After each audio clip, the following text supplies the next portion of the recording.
संगतीत राहिला तरी तो विकृतीचा अंगीकार आपल्या जीवनी कधीही करत नाही.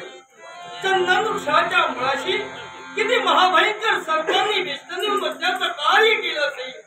चंदन वृक्ष कधी विषारी होत नाही. हा चंदनाचा आदर्श असंख्य जनतेच्या नेत्रासमोर ठेवण्यासाठी आज आम्ही प्रवृत्त होत आहोत.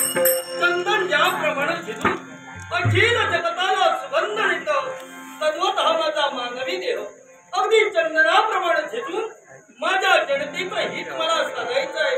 आणि म्हणूनच जीवनात मी प्रयत्नशील बनतोय.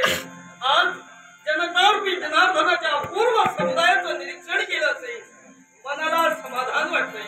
कारण ही लाख जनता आज आनंदाच्या डोलत्या डोलऱ्या डोलते. कशाची भगवंत ही तुझीच लीला आहे. हे जगाचे कारण आणि सत्य स्वरूप असणाऱ्या परमेश्वरा जगाला आधार देणाऱ्या चेतन स्वरूप असणाऱ्या मुक्ती देणाऱ्या अद्वैत तत्वानुसार जगाला व्याप्त करणाऱ्या परमेश्वरा तुझ्या दिलेच्या ठाई आम्ही विनम्र होऊन एकच सदिच्छा मागत आहोत. कारण आम्ही जे पाऊल उचलत आहोत ते अगदी यशाच्या दिशेनं झुकलं जावं. आठवत आहे गुरुमाऊलीचे शब्द मला आजही आठवत आहे. आणि ते कोणते असतील?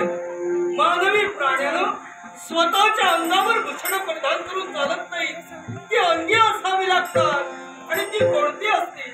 सहस्रश भूषणम दानम सत्यकंठश भूषणम श्रोतश भूषणम शास्त्र भूषणैकी प्रयोजनम. दान करणे हे हस्ताचं भूषण आहे. सत्य बोलणे हे कंठाचं भूषण आहे. त्याच प्रतीनं शास्त्र ऐकणं हे कर्णाचं भूषण आहे. या तीनही भूषणांचा अंगीकारांच्या जीवनी आम्ही केला. त्याच प्रतीनं या गोष्टीचा सुद्धा त्याग केला. त्या कोणत्या असते तर नास्ती कामश्म व्याधीनस्ती नास्ती क्रोधश्म वासनेसारखा रोग नाही, मोहासारखा शत्रू नाही, क्रोधासारखा अग्नी नाही.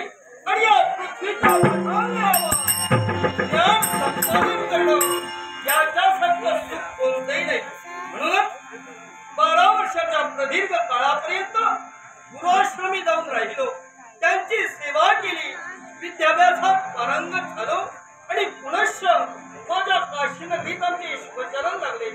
पाहतो तर काल नियतीच्या न्यायानुसार वंश परंपरेनुसार काशीनगरीचा दीपमान तेजोगिरी आमच्या मस्तकी चढविण्यात आला.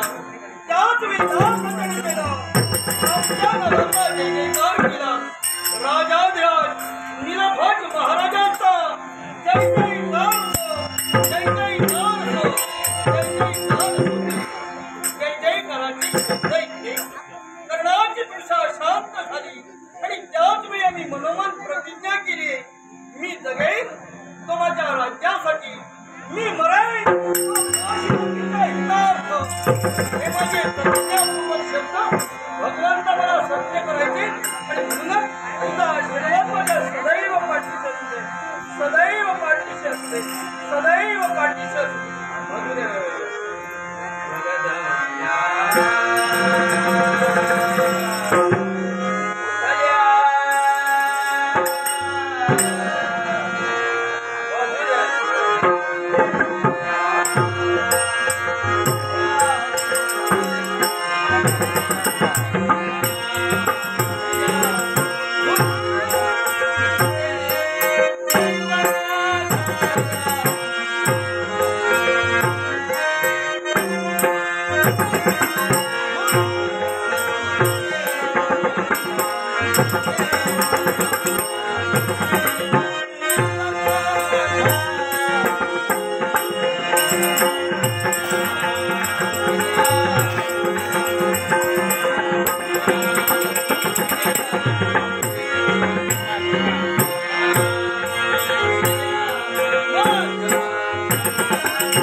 Thank you.